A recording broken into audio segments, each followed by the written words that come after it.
That music does really fire me up, Reece. Guys, this is, I'm not even going to call it Evtol Weekly. It's an Evtol Weekly update. Guys, you're going to see we're back to the OG, me and Reece. So we've had a lot of technical problems over the last hour or so. You can see Reece is currently a floating head. Mark is working and Dylan has commitments also. So there's been an awful lot happening over the past 24 hours that we really need to digest as a team. I wouldn't be comfortable tackling this kind of stuff without the team. But we can have a little bit of a chat about the VTOLs until we regroup tomorrow, and we're going to go live again tomorrow for the full eVTOL Weekly episode 22. But Reece, my guy, how are we getting on? Back to me and you. I know, yeah. It seems like it's been a while, but yeah, back to where it all started. Obviously, there's been some shocking news that's come out, and to be honest, there's been signs, hasn't there? But like, unfortunately, I've had the blinkers on, so I haven't even been like I've seen the like orange flags, and I've been looking straight through them. I've been looking at the promised land. What It's about one you? of How's those. your week going?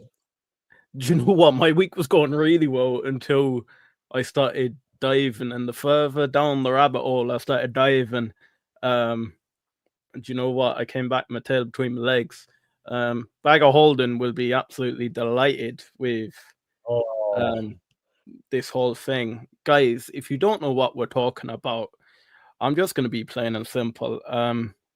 Archer have a big lawsuit against them. Stellantis are pulling out of the hydrogen program with threats of pulling their backing. It's all to do with the SPAC lawsuit, 1.7 billion. They promised an aircraft that could fly at 150 mile an hour, tilt rotor design, and at the time they only had something that could barely hover off the ground. We have come a long way since then. I did put out a video, another thing that is starting to worry me about Archer Aviation, with Adam focusing on the defensive side. Right, I'm in agony at the moment, guys. For anyone of you that don't know, and this is where I'm going to be dead honest, like my portfolio is massively Rocket Lab, and then it's split between Archer and Joby. So I'm feeling the pain just like any of you, but it just really scares me because we've been the face of this for a whole year now, and if this comes out to be true, it feels like we've scammed people. It just really hurts me to the core.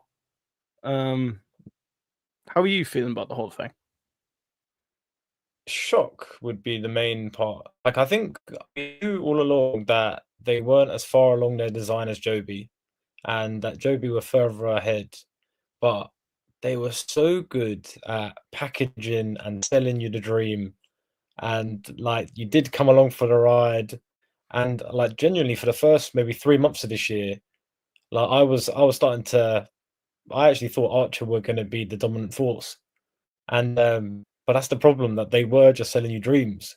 And then it's only been over the last 2 3 months where we've seen like the dreams just don't seem to materialize. It just seems to always be like, even with that piloted flight in that last earnings, it was going to release next week and release 4 weeks later. So like, there's Yeah. been signs, there's been the SWOT report. Like, now when you look at it, it's in hindsight, and hindsight's always 2020. And I'm looking back at it and I'm like, I can't, like, you knew it. We covered it every week. Like, how did you? But like, this is the thing that I've always been saying about, like, sometimes you just get attached to a stock, and I don't know, it's just like till death do you part. But this is concerning, majorly concerning. It's concerning. It hasn't made me completely bearish on the company, and for anyone that thinks we're beating up Archer now. We're not. But do you know what? I felt like we're having all these technical problems, and this thing has just been playing around in my head. And we do need to regroup as a team. We need to deep dive it. It may not be as bad as what first meets the eye. From my initial research, it's pretty bad. You don't just get lawsuits against you like that. Joby hasn't had one. There has been quite a bit of good news around Joby as well that I really wanted to cover, but we will cover that again tomorrow. Guys, do let me know as well. Do you like that me and Reece are starting to pump out Evtol videos again? I done one on Adam and the defense side. Reece done one about the all-time highs, and then I dropped another one about that Mosaic final rule being signed. For anyone that doesn't know, it's the modernization of special airworthiness certificate. That's a mouthful.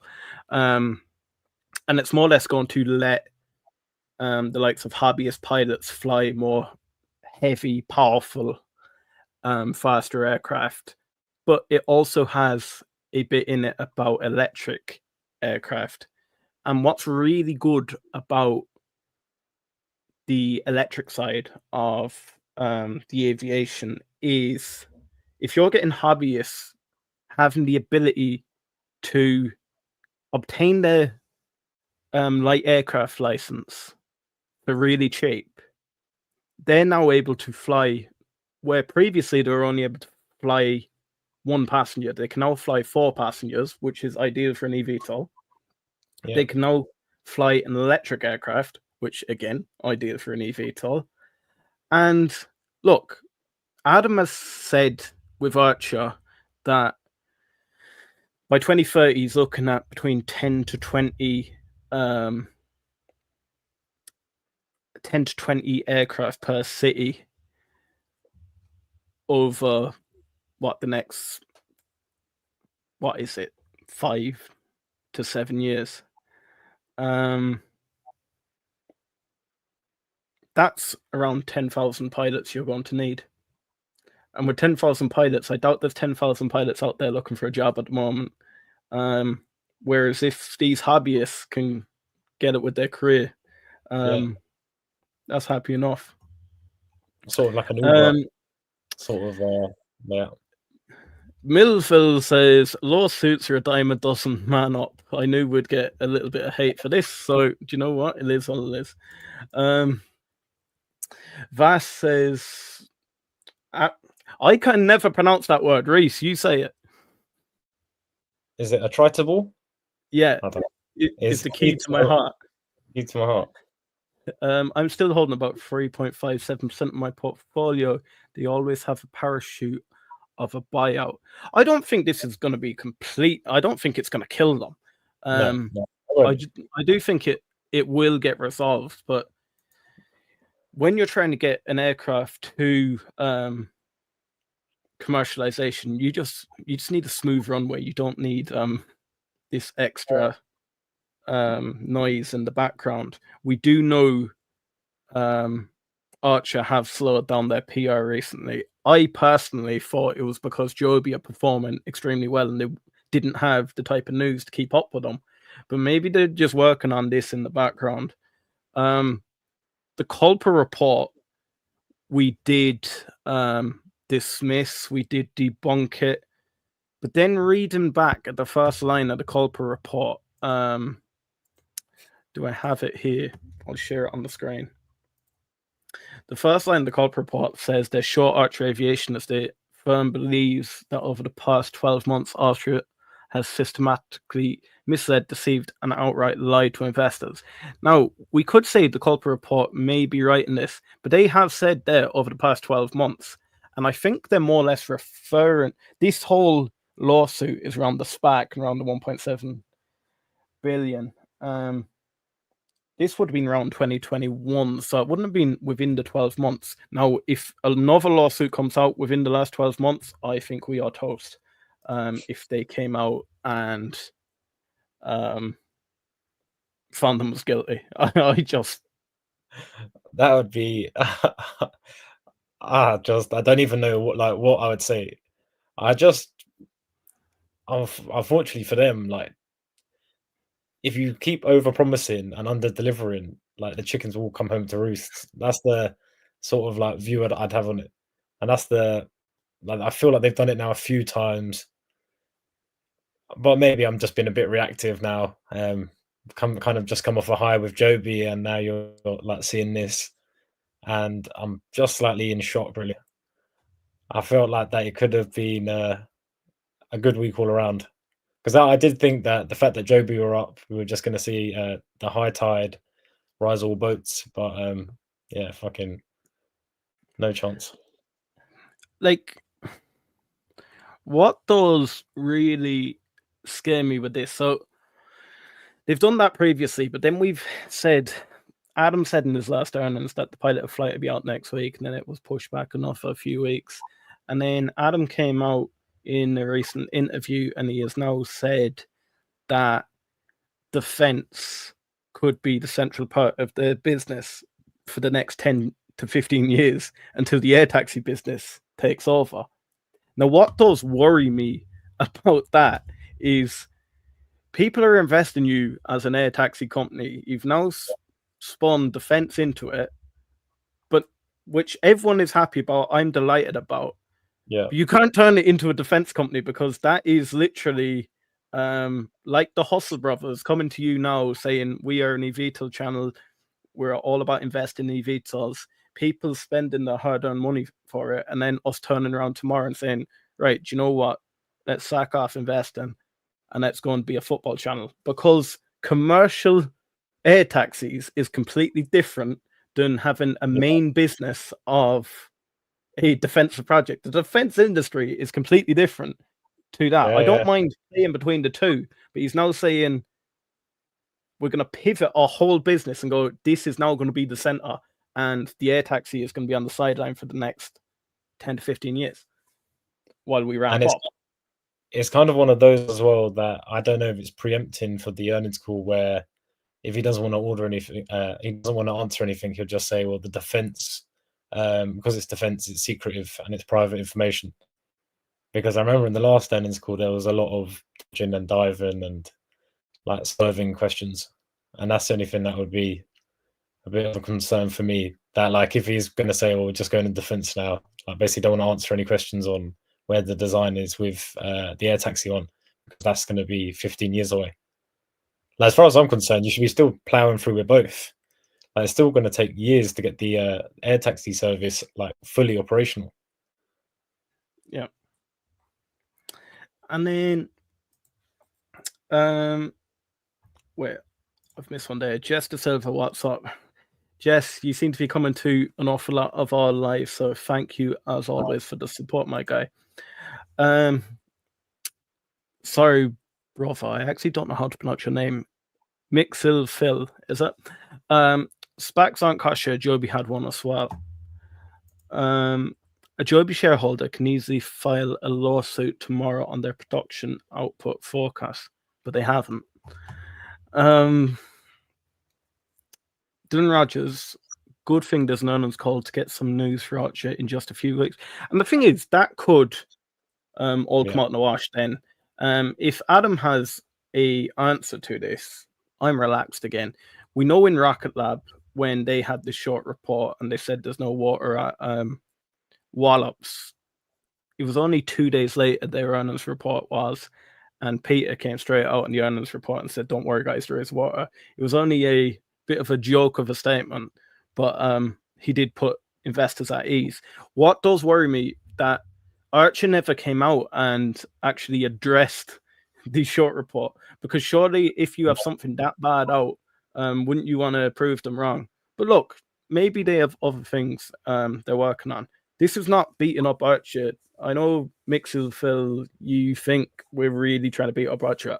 Honestly, over the past year, I have been Archer's biggest fan. Agreed. And So, if it makes you feel any better, we actually absolutely slayed Ehang at one point with like security guards sleeping on the job and stuff like that, and basically said it was like untouchable. And now look at them, they're flying. Same with Joe Ben. Joe Ben, we had a massive rant on about 2 earning reports ago. We lost the head and we said how good Archer was. The only reason, Phil, we are coming out today like this is because we are so shocked. It's the fact that we are actually upset as shareholders. And I don't think it'd be right for me to come on when I am feeling like this and then try and say, oh no, it's all okay. I'm always going to come on and tell you exactly how I feel. Whether people say I'm flip-flopping and going between Archer and Joby, they can, but it is just how I feel. So I do apologize if it does come out like that. Jess De Silva says, Adam wears the same perfume Elizabeth Holmes did. Phil says, filing a lawsuit on Joby taking 9+ years more than Archer has more chance of a ruling. Now, to be fair, you could be right there, but the problem is we're talking about what ifs. What if Joby had one? What if Archer do have one against them?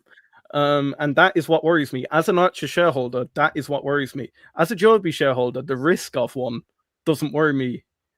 It's the fact that there is one. Vas says pressure can make diamonds. The pivot is a path to earlier revenue with less certification constraints. Do you know what? That is a very good point, Fast. The only problem I do find with that is sometimes the grass always looks greener on the other side. And sometimes, yes, the increased revenue could look amazing. But Archer have built their business on being an air taxi business. And to get into the defensive side, we see them working with Anduril, and Anduril is a prime. So basically, if Anduril says jump, Archer jump. The reason Anduril's the prime is because they have security clearance on all the employees. Now, with the likes of Archer, if Archer have anyone that is not born in the US or something like that, they wouldn't be allowed to work on US military grade vehicles. So unless they have been thinking this from the very start, and they're thinking of now making another headquarters that has security clearance, they're always going to be secondary to the prime. And then whatever Anduril says, whatever Anduril's rules are, you do. As I've said before, I do think it's bullish that Anduril are paying Archer for their aircraft, but that's because they'll pay Archer a set price. We all know military and government contracts are a lot more expensive or give a lot more money than the likes of just commercial deals. But there's a reason for that. There's increased security clearance. Everything has to be perfect. It's not all roses. If not, every business would be a defensive business and wouldn't go near commercial side. Dylan says, man, I wish I could be live with you guys today. Do you know what, Dylan, I'm actually happy you're not here because it sounds like we're beating up Archer so bad, and I don't want your face, because we know well people are going to come out and say we are the biggest bears on Archer. But what's up, gents? How's it going, Mark? I was able to get away, so I wanted to step in. I was listening to you. You know what? Keep going. Yeah, Dylan, genuinely, I am actually happy that you're not here to take the abuse for Archer, because I know it's not exactly how you feel. It would be nice to get your thoughts across as a big Archer bull, as a big Archer shareholder. But if you're free tomorrow, we will dive into this massively. Now, the man himself, the pilot, is here. Mark, are you ready to turn from everyone's fan favorite to fan hatred, one enemy? Or how do you feel about this whole thing? Throw me into the frying pan. Well, first of all, I was listening to your comments about just pivoting to the defense side, and if you're going to be a defense contractor, one aspect of that is the defense industry. I mean, that is a hardened industry that has been. There is a reason people say there is, back in the 1950s, Eisenhower said we need to be careful of the the military industrial complex. It's alive and well, and I'm not saying that it's a living being all of its own. And being a newcomer into that, Anduril is cracking into that space, and they're doing it by providing low cost solutions. But it is a hard space to get into. And to your point, you were just making, Liam, about having your facilities set up. Your facilities have to be available to where, or you have to have a facility where you can be ITAR compliant. Um, and so that's, every door has to, or every room that you're going to work in, if it's going to be a government program, the government has to come in and approve that. The DoD comes in and actually approves that facility. So it's not like Archer can be doing weaponized work or producing something that would be directly for DoD at their facility unless it has been set up for it and approved. So most likely for what they would be doing is they would just be supplying an airframe to Anduril, and then Anduril would take that airframe and militarize it, or for any other defense contractor. The pro to that is if they do get a large contract, you get money in tranches. So it could buoy them if they are not as far along, or if they're going to pivot in this eVTOL space. But the other caveat to that too is we don't have any, or we just don't have any information about what is this relationship you have with Anduril. What contracts does Anduril have with the government at this point? So there's a lot of unknowns to that fact. As for the lawsuit, like someone had commented, anybody can file a lawsuit. We can go file a lawsuit. But you tie that into the report that came out a couple months ago that you were referencing earlier, and I've been saying since I joined you guys, 6 weeks ago, Yeah. who is showing results and who is selling results and who is selling hope. And anytime there's a camera or there's a big event, there's definitely one CEO at that event, and who is back, in the lab, producing results. Well, that can be a different CEO. So I still don't want to downplay. I'm an advocate of this space. I want to see this space succeed. I think them pivoting out of that, if they pivoted away from eVTOL, if Archer pivoted away from eVTOL, in my opinion, they're kind of waving the white flag, saying, well, we may enter this at another time, but let's go find a different value or revenue stream. If I were a big investor or a huge Archer bull, I'd be pretty disappointed. I'd be like, no, I want you to, there's a coming tide, ride that tide, or there's a nice set of waves coming in, which is this eVTOL industry. Why aren't you riding that and just coming up with the engineering solutions to have a competitive product in that market? And then to strike while the iron's hot again, Stellantis have then terminated their involvement with the development of the whole hydrogen cell. And they said that's due to lack of developments in the sector, particularly hydrogen refueling infrastructure, high capital requirements, and the need for stronger consumer purchasing initiatives. Now, the worry about that is there may be reduced support for Archer Aviation by Stellantis going forward. If your big player pulls out, what do you do? Well, did they pull out of just the hydrogen aspect of it? It's just a Is hydrogen aspect. is Anduril actually behind the scenes going to pick up that ball? Perhaps they are. We just spoke on the last podcast that that HOVR is entering into a partnership or an agreement, or they've agreed to work with a hydrogen fuel cell producer who has actually flown aircraft on hydrogen fuel cells. And they would act as just a supplier. So there's a potential that Archer has a plan in place that says, okay, well, we're just going to pivot away from that. We agree with Stellantis that that is not playing to their strengths. So when we go on, and if we venture into the defensive sector, then that'll just be part of the package that we would deliver to Anduril.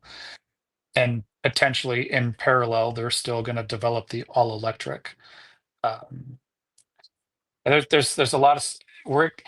I really wish we've got a what, 2 weeks of speculation at this point, unless some more information comes out, and more information probably is going to come out here in the next few weeks, It has to.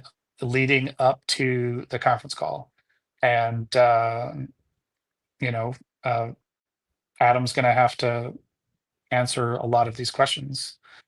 So, but I gotta say, like, I wasn't too confident in leading up to Tesla's conference call, and I wasn't disappointed.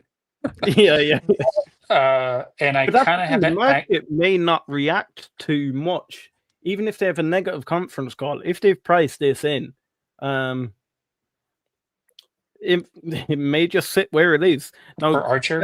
Like Mix, if you honestly believe this is not negative news, well, then this could be an ideal buying opportunity for you, because we have dropped like 18% in 5 days.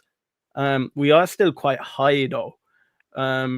With all this bad news coming out and are still at this high price, we're sort of like sitting in limbo at the moment. We're not at all-time highs, but at the same time, the price is still a bit spicy. And there's this bad news. Could the conference call give it a sledgehammer and drive it back down again? That's really... and they pushed their conference call to the right? Yeah, conference call has been pushed out to the 11th. So a bit of good news, guys. We no longer have to worry about which conference call we do in Archer or That's good. Yeah. Rocket Lab will be in it for the two. Hi, guys. 2 years ago, I was asked if I wanted to be part of this class action. I declined because I knew what I was buying into. But if I think... I got a similar notification when I was an owner of Rocket Lab just recently. Yeah. And yeah, I mean, they send that out to every this whoever just commented, potentially maybe they got contacted more directly by an attorney and stuff. But I think if you're just a shareholder and someone files a class action lawsuit, of course I think they're gonna reach out to everybody saying, do you want to be a part of this or not? And obviously I declined with Rocket Lab as well. And then Mick said disappointed it's called skating to where the puck is going. But the problem is it's like skating to where the puck is going without the hockey stick, because they haven't got the facilities. That's what we're trying to say.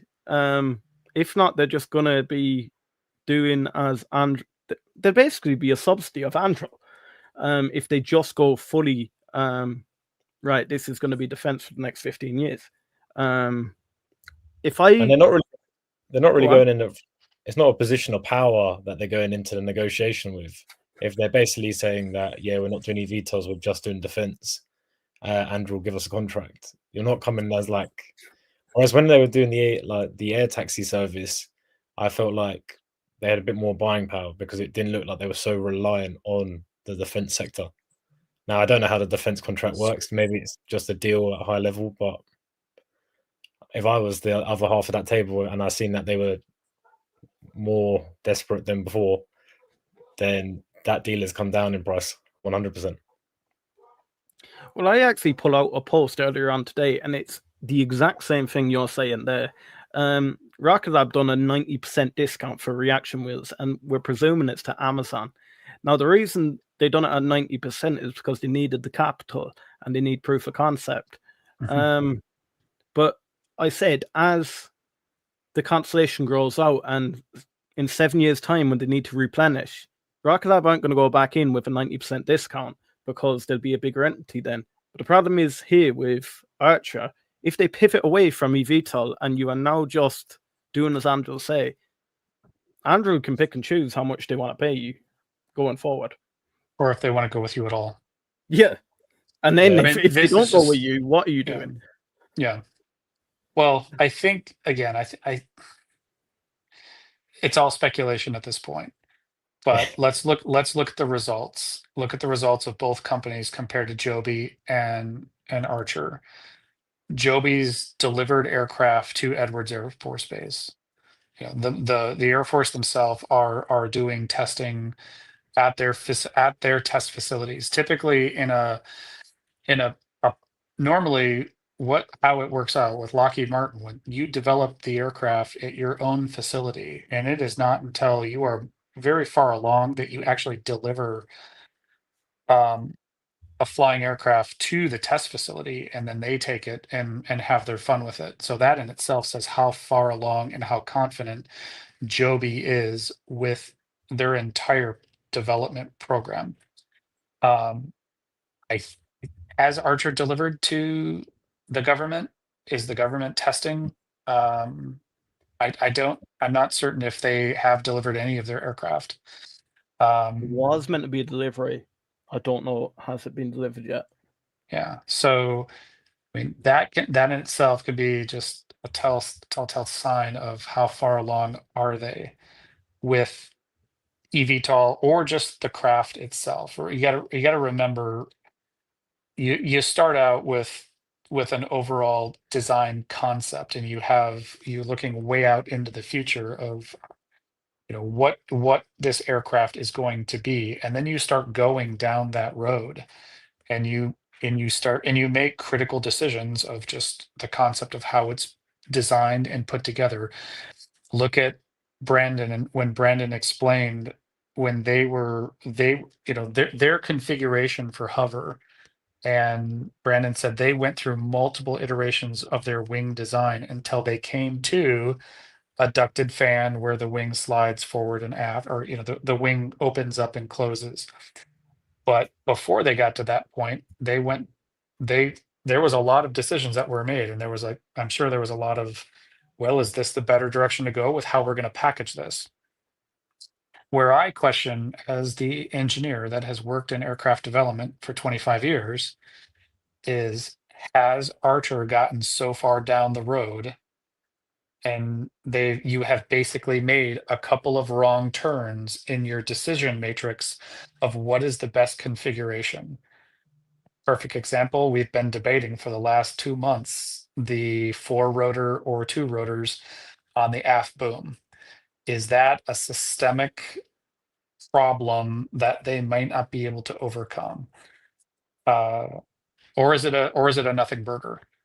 But the point I'm making is, as I'm going on this diatribe, is you get so far along, if you and then sometimes you get to the point where it's like, well, I can't go back anymore. I may just have to work the problem that I have, and I don't have the ideal product that I thought I was going to have. But you modify the you know, what you have. And I question if Archer is now in that position.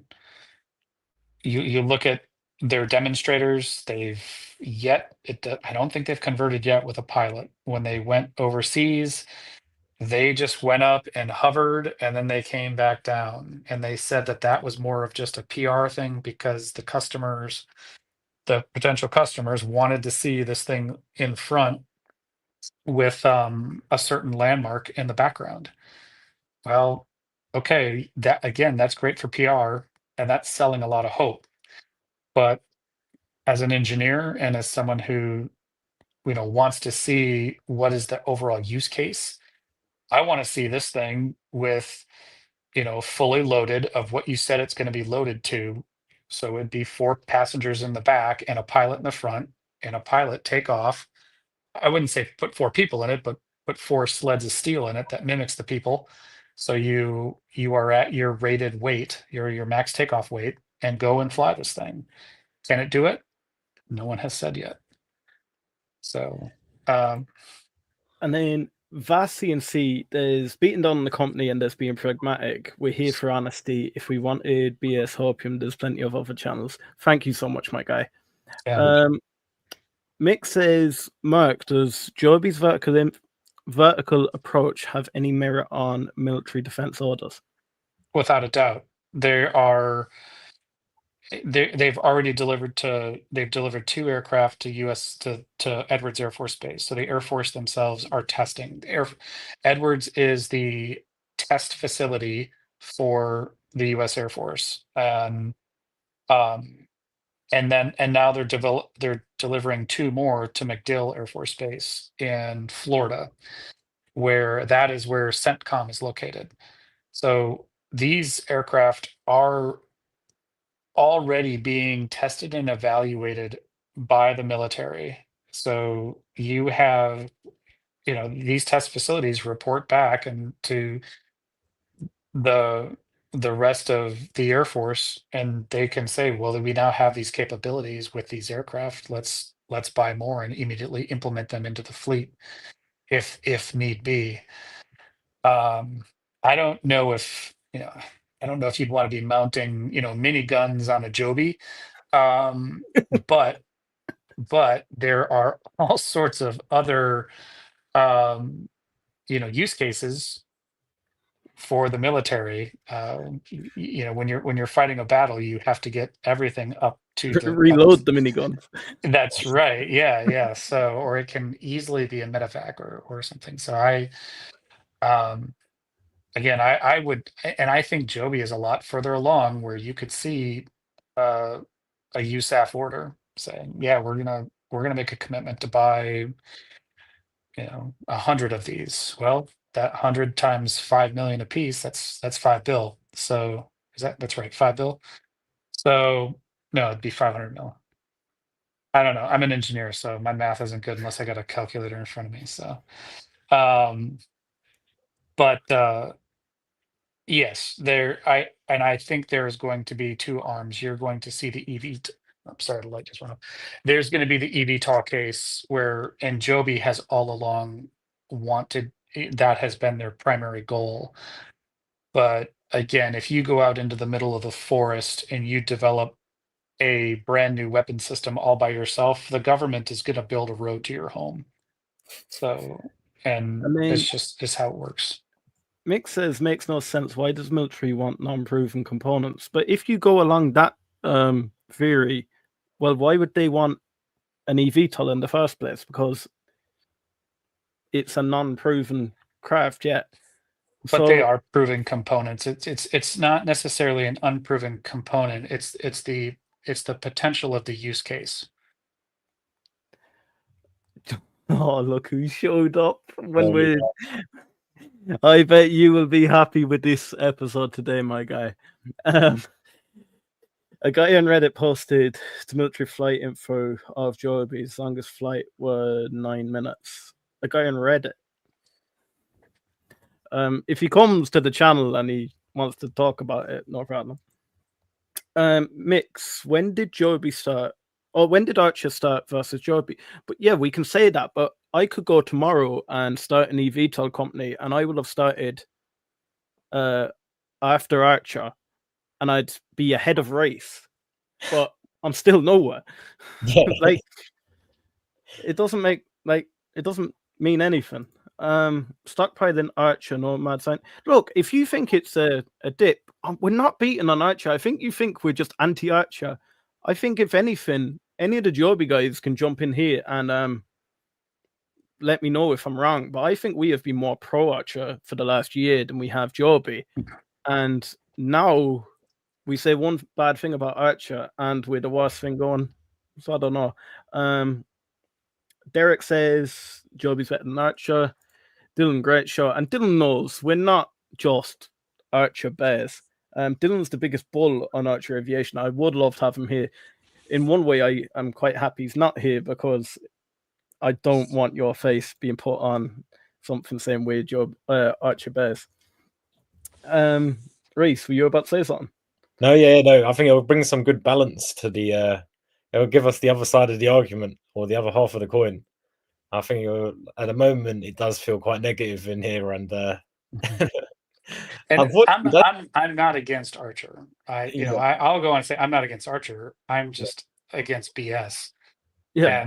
And in this industry, I've worked in this industry long enough to see, and this does come along where, and I'm not saying this is Archer, but show the results, show progress. Boom Aerospace came out in 10 years ago, and we're going to recreate the Concorde. And I went and interviewed with them in 2017, and they said, yeah, we're going to have our demonstrator flying in a year and a half. And they flew their demonstrator just a year ago. It's just that's unfortunately, Boom's not publicly traded, and they're just blowing through a billionaire's money. But they're not selling results. I want to see results and progress. And there is no excuse. Someone said, okay, so if Archer came along in 2019, you can easily develop and get to the point where you're at right now, and be into certification. If you have the money, you can hire the people, you can ramp up your test labs and your design efforts. And it's been 6 years, so you of course Joby has a bit of an advantage just because they've been in the space longer, but Joby is also being vertically integrated. So sometimes being vertically integrated will take you a little bit longer in the beginning, but can really bear fruit if you can get through the development cycle. So I wouldn't say I'm an Archer bear. I just want to see the eVTOL industry succeed, and I definitely want to call out those that are posers. And that's the thing. That's what this whole eVTOL channel is about. Like, look, if you want a channel that's just going to go in and hype up Archer, no matter what, this is not the channel. Same with Joby. If Joby have a thing, me and Reece have proven it before. We have absolutely beaten Joe Ben down 2 earnings calls ago. Like, if you just want hopium and just false sense of, yes, we all bought at the right time, you're not going to get it here, because we are just going to call out exactly how we feel, and we're just going to literally read the news. Exactly. Dylan says, I can promise I am not there today because of the Archer news. I would never hide from a bad Archer news day.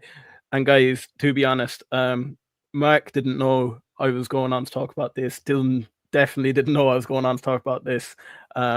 So yeah, no. You're all good, Dylan. Mark, are you concerned about Joby's eVTOL production capacity? How do you run a service with 4 eVTOLs? Better than a service with no eVTOLs. Like, Did you say with no eVTOLs or with 4 4 eVTOLs? Well, they have 4 right now that they've delivered to. This is just it. How do you deliver? You're in the development phase. They're not going to, and you don't want to be producing mass production at this point because they are not through certification. Once it's just not the phase of the program. They are currently, I suspect, starting TIA testing. Zobin came out and said that they will be doing commercialized flights by next year, which leads me to believe that I think that they've probably started TIA testing on certain aspects of the S4. And when you're doing that, you lock down the design. Nothing changes until you get through or you get close to being done with all of your testing. And then at that point, you start ramping up production.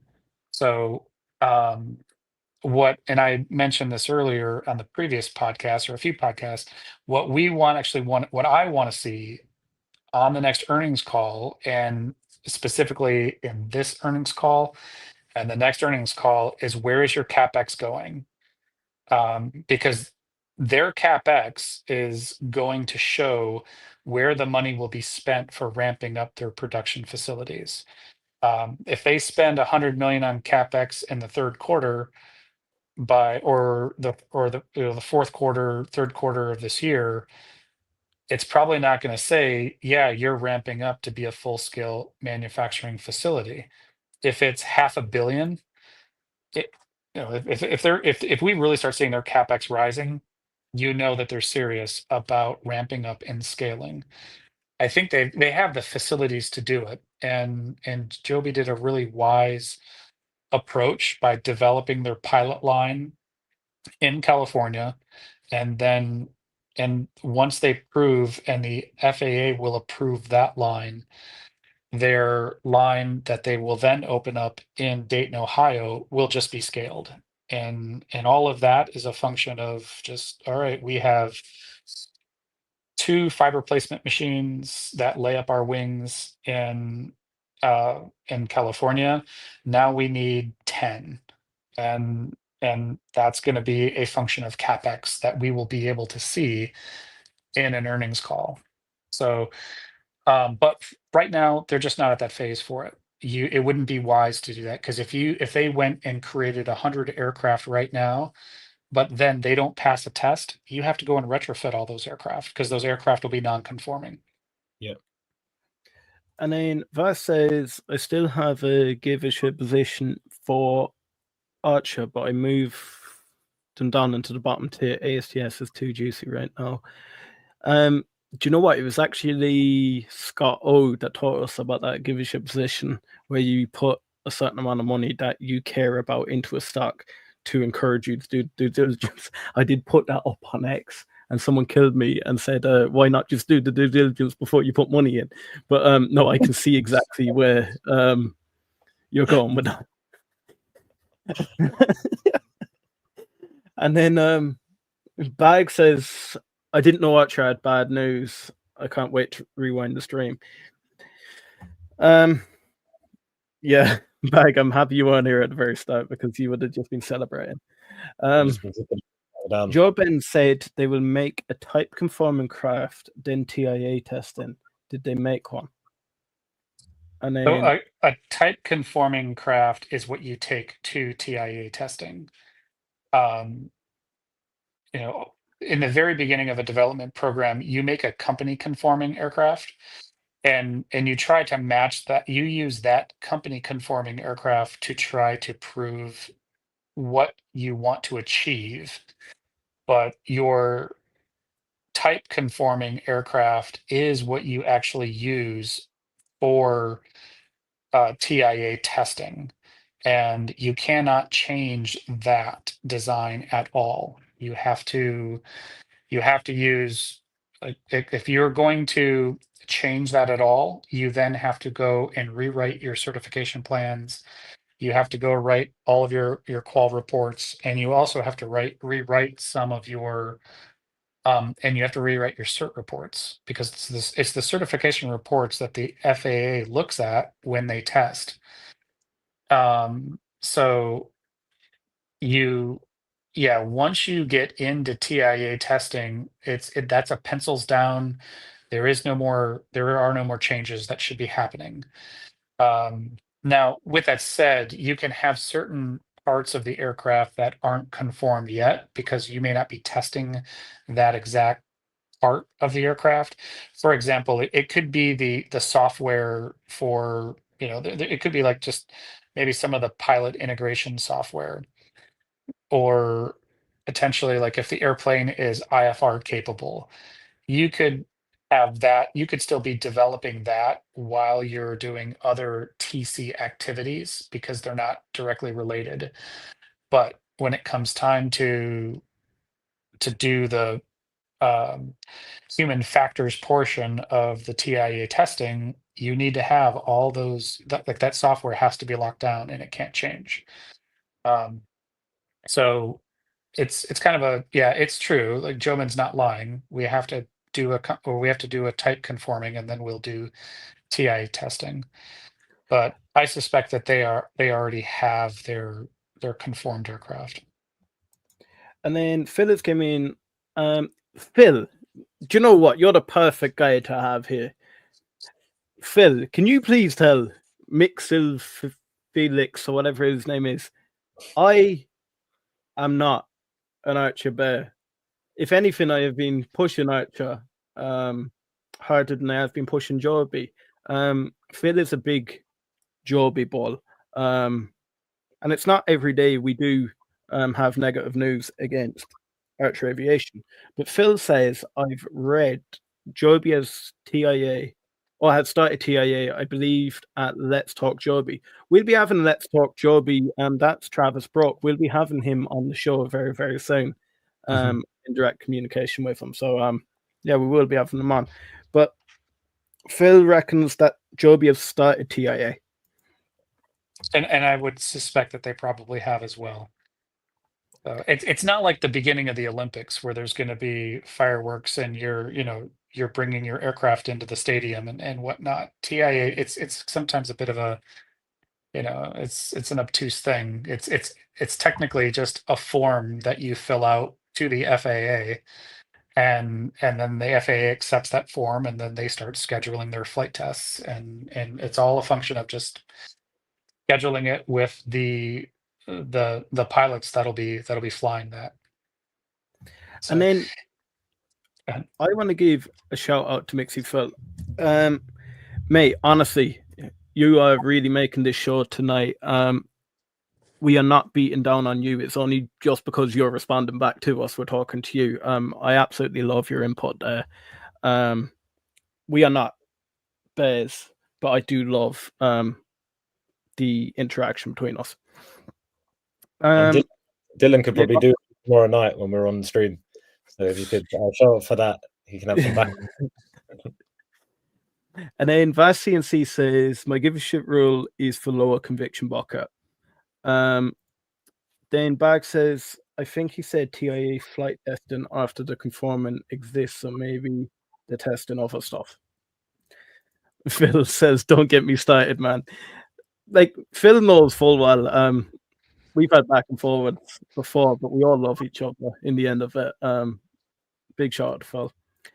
And then Jess says Adam would set off fireworks if he had TIA. Very good point. Yes. Does it worry you that Archer haven't put out PR lately? Or are they just focusing on what they need to do now? I think he did, didn't he? With that pivot with the fence. I think that's... They didn't put that out. That was an interview they did have. But yeah, you could say that. That's probably the... At the moment, I don't know if there's much like to bring out without the... and especially with all this negativity that's came around them now, it's probably going to become more difficult. And if they are pivoting away, I don't know. Are they up to disclose them deals? Are they exclusive with Andrew? Like, the earnings call is going to be massive because we're going to actually get like, a little bit more insight. But at the moment, it's just a lot of questions and not many answers. And I said this when we got off the live stream last Sunday. A very big bombshell would be Kathy Wood if she flipped. If she flipped and sold her, if she started moving stuff out of Ark Invest, and it would be an even bigger move if she started moving into Joby, because I think she doesn't necessarily believe in the company. She believes in the industry that is coming. Yeah. So if I'm kind of waiting for that to happen, I'm waiting to hear. Yeah, Kathy Wood has sold her position, and now she's taking up a position in Joby. Or oh man, oh, do you know what? Mark won't be on this channel anymore. He'll be like, yeah, Kathy, have you met Brandon yet? I think you guys need to chat. Let Brandon tell you about what he's bringing to market, because it's beautiful. So. IManOS says, "Hi guys, sorry I'm late. Going to start. IManOS, big shout out again. Anyone that is interested in Evtol content, IManOS has just started an Evtol channel and he's doing great work.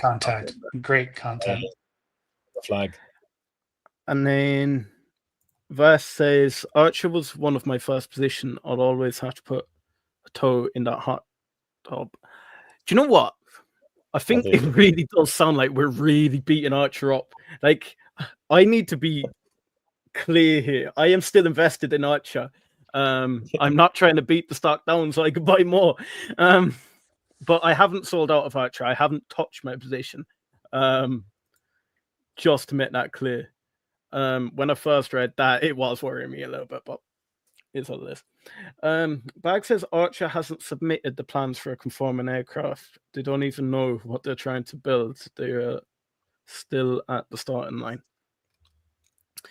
And then Mick says, anybody answer how Joby is planning to make money by producing 2 eVTOLs per month?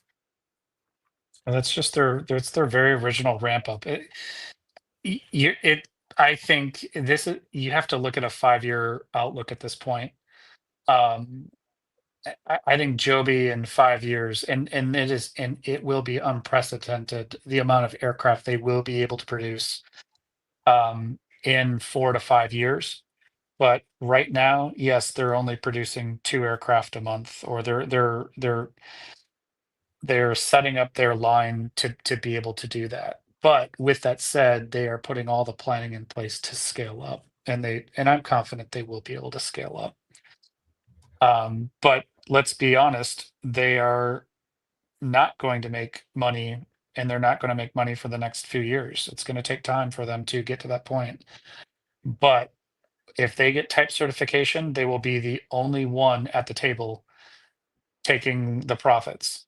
And when the world sees what this capability is, the world is going to flood into this company with or whoever gets there first is going to really have a lot for the taking, especially in the commercial market. 100%. And then Vassian C says, Mix. I'm just going to refer to you as Mix from now on because I'm getting really confused with that name. Look at the facility expansion. And then IManOS says, thanks, guys. No problem, my guy. Keep up the hard work. You will get there, I promise you. And then Phil says, also, I use Google AI and many more should too. Google showed Archer delivered an eVTOL to a government agency. However, that's of the version they gave up on. Vas says, but I'm getting close to a double bagger on Joby. So, do you know what profits? I was actually speaking to a space investor the last day, and he used to work in Wall Street. And he was actually saying to us, like, why don't we ever take profits on some of them double baggers and them triple baggers? If you were in the likes of an index fund, you'd be sitting in there for a good 7 years by the time you'd get a 2x. So yeah, do if you want to take a bit of profit, be my guest. Joe Ben said they work with Toyota to be able to create millions of aircraft in the years to come after commercialization. And I think that's where Toyota are really going to play into it. And Toyota know how to mass manufacture. And I think that's really key to this. The only thing with Toyota, does it worry you that they don't produce electric vehicles? All their vehicles are hybrid. Yeah, but that's the power plant, and again, it's a different. Aerospace and cars are different. So Toyota can.